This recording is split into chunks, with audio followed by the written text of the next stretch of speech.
ইরানের ক্ষেপণাস্ত্র হামলায় কাঁপছে পুরো ইসরায়েল। দেশটির নেভাতিম ও ওভদা ঘাঁটি সহ বেশ কয়েকটি গুরুত্বপূর্ণ স্থানে বিস্ফোরণের খবর পাওয়া যাচ্ছে।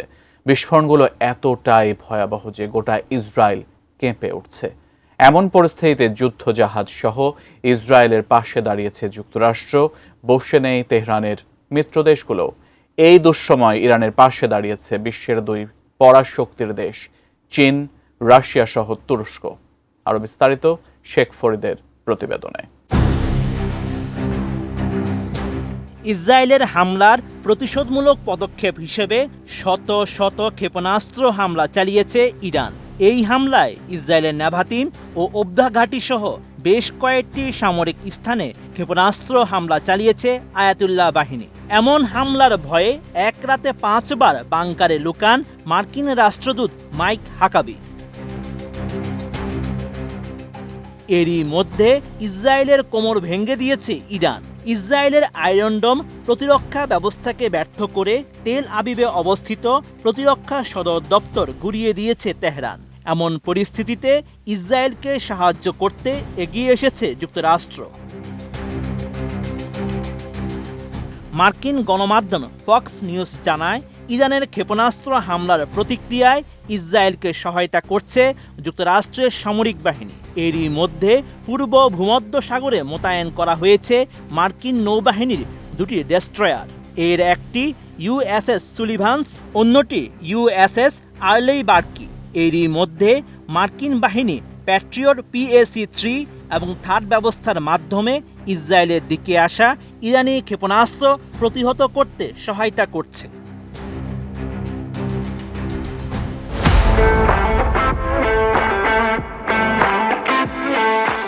এরপরই যুক্তরাষ্ট্রসহ 3 দেশকে সতর্ক করে কঠোর বার্তা দিয়েছে ইরান। যুক্তরাষ্ট্র, যুক্তরাজ্য ও ফ্রান্সকে হুঁশিয়ারি দিয়ে তেহরান জানিয়েছে, ইসরায়েলের উপর ইরানি হামলা প্রতিহত করতে যে কোনো দেশ অংশ নিলে সেই দেশের সব আঞ্চলিক ঘাঁটি, যার মধ্যে পারস্য উপসাগরীয় দেশগুলো সামরিক ঘাঁটি এবং পারস্য উপসাগর ও লোহিত সাগরের জাহাজ ও নৌযান অন্তর্ভুক্ত, আর এগুলো ইরানি বাহিনীর লক্ষ্যবস্তুতে পরিণত হবে।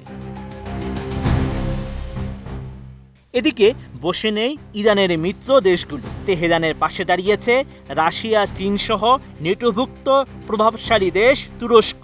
ইসরায়েলকে হুঁশিয়ারি দিয়ে চীন জানিয়েছে, যত শীঘ্র সম্ভব সংঘাত থামান এবং ঝুঁকিপূর্ণ সামরিক পদক্ষেপ নেওয়া থেকে বিরত থাকুন, কারণ সংঘাতকে আরও বাড়তে দিলে পুরো মধ্যপ্রাচ্যে তা ছড়িয়ে পড়বে এবং এর পরিণতি হবে ভয়াবহ। ইরানে হামলা অগ্রহণযোগ্য ও উস্কানিমূলক বলে জানিয়েছে Russia.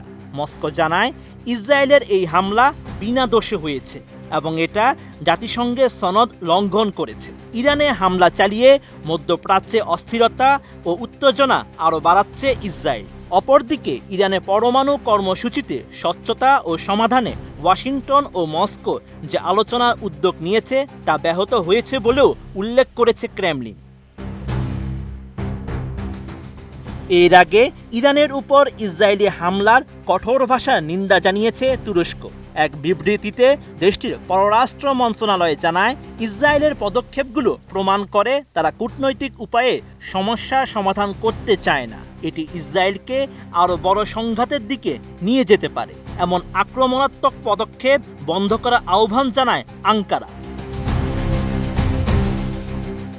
Sheikh Farid, ATN news.